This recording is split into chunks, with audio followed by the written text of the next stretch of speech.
Now, as we dive into the pilot episode of Girls, which iconically opens with Lena Dunham's character Hannah Horvath taking a big bite of spaghetti, we quickly learn that she's out to dinner with her parents who are visiting the city. Becky Ann Baker and Peter Scolari play her parents, Tad and Lorene. And they're both professors. They're very kind of quiet suburban people. We come to quickly learn that they have been financing their daughter's life. She's been 2 years out of college, and they are paying her rent, her cell phone bill, everything. Now, let's set the stage of what 2012 was like. It was a wild time. This is the year that the Twilight Saga Breaking Dawn Part 2 came out. Lindsay Lohan was adding to her portfolio of glamorous mugshots. Les Mis was celebrating a brief moment of victory for an award season that would destabilize Anne Hathaway's career for nearly a decade. I love her, and all the hate that was directed towards her was so unfair. The affair heard round the world where Kristen Stewart cheated on Rob Pattinson and then never dated a man again, which is so iconic. It was the year of Gangnam Style. Back when Barack Obama was still president, Instagram hadn't even taken a chokehold over people's social media brains yet. The most popular social app at the time was Facebook.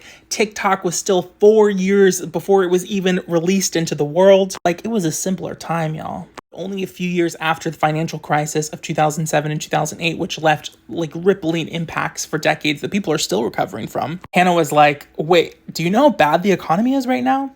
Do you know how lucky you are? I could be like a drug addict. She gives this iconic funny monologue. But Lorene is firm. She's a firm one. She said, no more money. We quickly are introduced to their relationship. Lorene clearly wears the pants in the relationship with her and Tad. Her husband is very sweet and docile and doesn't want to upset his daughter's feelings. And Hannah is a lovable, kind of coddled adult child who has a dream of becoming a writer. She has 4 essays done and she hopes it's going to be a book of 9, but she's got to live them first. Just so iconic. Throughout the episode, we're introduced to the other characters. We slowly get to learn the 4 main girls we're going to be following for the entire series. Each girl gets a pretty, moderate amount of screen time. Lena Dunham, who plays Hannah Horvath, is kind of the main character of the show. Her best friend from college to her left, Marnie Michaels, is your classic type A, conventionally attractive, used to being successful at whatever she does, millennial.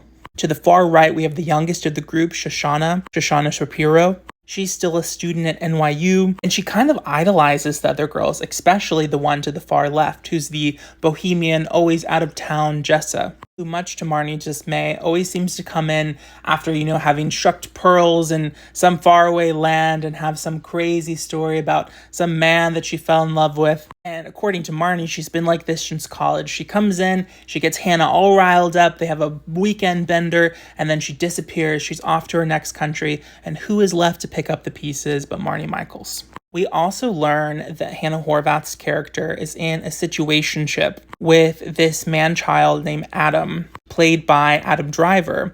Adam Driver was moderately famous during this show, but he really skyrocketed to fame after he, joined the Star Wars franchise.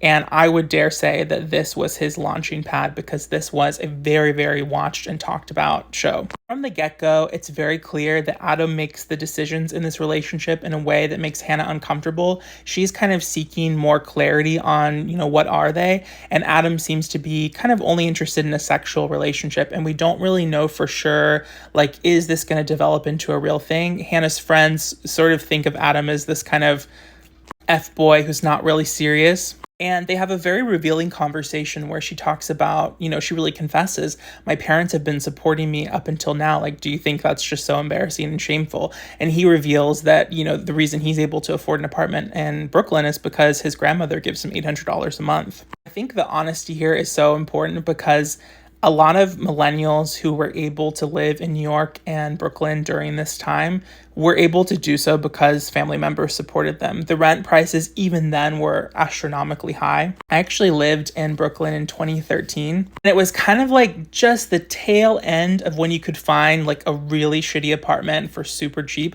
I remember I somehow found a place in Prospect Park that was only $900 a month, which today would be unheard of. Rent prices, and even in that neighborhood, it would probably be $3,000 now.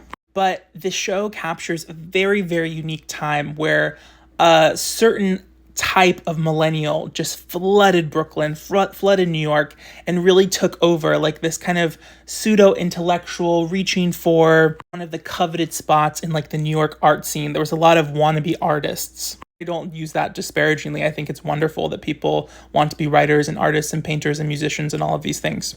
So another thing we learn is that Marnie Michaels has a boyfriend also from college. A lot of these college characters seem to have, migrated to the city together, who she finds to be quite suffocating. His name is Charlie. He's this very sweet guy that just absolutely loves her and dotes on her. And she's kind of over it. Like, she doesn't want to be worshipped. She wants kind of a more intense relationship. And Charlie's just like a really, really nice guy. And she is really in the process of fumbling like this total like guy who just worships her. Barney's other closest relationship is to Hannah. Like, they're the two best friends of the show. And while they're close with Jess and Shoshana, their best friendship is really one of the through lines throughout the show. In a very revealing conversation they have walking down the street, we learn the pillar of chat and Facebook being the lowest. And it's so interesting because this was before Instagram was really big. So Facebook was kind of like the social media medium that like everyone used at the time. She talks about GChat, and she says jokingly that phone calls aren't of this time. They would be the most ideal. One of the inciting incidents in the show that kind of sparks this season, apart from Hannah being cut off by her parents, is the arrival of Jessa, who's led a very peripatetic existence and is kind of always in and out of the country. Jessa is Shoshana, the student at NYU's cousin, and sort of gets adopted into this trio friend group, becoming the fourth. All right, flip that. Shoshana kind of gets adopted into this trio friend group because Jess is friends with them from college. And because she's Jess's cousin, she kind of gets brought into the group as well. Hannah's character and Jessa, these two actresses are also like best friends in real life, which is fascinating. But they're like really party friends. Like, Jessa's like the wild one who always has like some crazy scheme. Whereas Marnie, who's on the far right, who's kind of the more level-headed, rational one, is the one that really has to look after Hannah because she's very impulsive. And, Marnie's like, you need to be coming up with money for rent. Like, you need to ask your parents. Like, Marnie's the one who seems to have it more financially together. But because they're young and naive, like, Jessa's optimism and wildness and recklessness is so appealing because it seems like she's like truly living. When Marnie confronts Jessa about being late to her own welcome party, she's so pissed. She's like, you always do this. You act like nothing's wrong, and it just makes me so crazy. We get another inciting incident for the season, which is that Jessa is pregnant.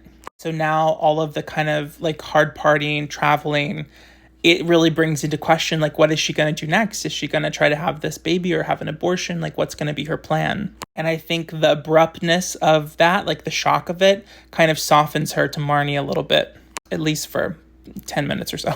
Naturally, Hannah gets drunk at this little gathering that they have and takes opium leaves. I don't have a picture of Ray, who's another of the characters that's introduced in the pilot. I'll make sure to include him in the next little recap episode. But Hannah gets a little lightheaded. She just like goes to her parents' hotel room, is like knocking on the door, wakes them up in the middle of the night after saying she didn't want to see them again. And she brings this kind of half-formed introduction to her book. And she's like, you have to read it right now. Like, I think that I might be the voice of my generation. Or a generation. It's a very iconic and funny line. Her parents are naturally kind of like, what is going on? And she's like, please just read it. Please just read it.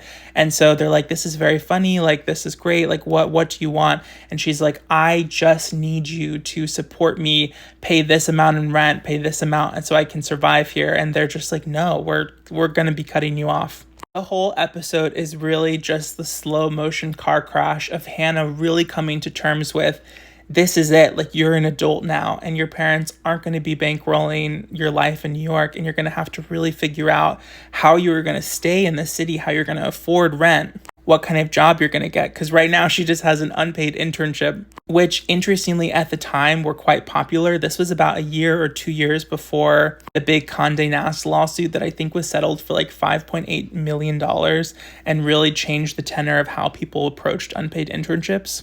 The pilot ends with Hannah the next day waking up trying to scam some room service, being told she's got to get out of the hotel, walking into a bustling New York street as the music begins to swell and this guy says, give me a smile, I love New York. And it's this really interesting moment where we just see her thrust into the world of adulthood. She's on her own, the wings are off, the training wheels are gone, and now she's got to figure out, how am I going to survive in this city? Okay, so I'm out of time, but let me know what you thought about this recap. I would love talking to you more in the comments about what you think about the pilot episode.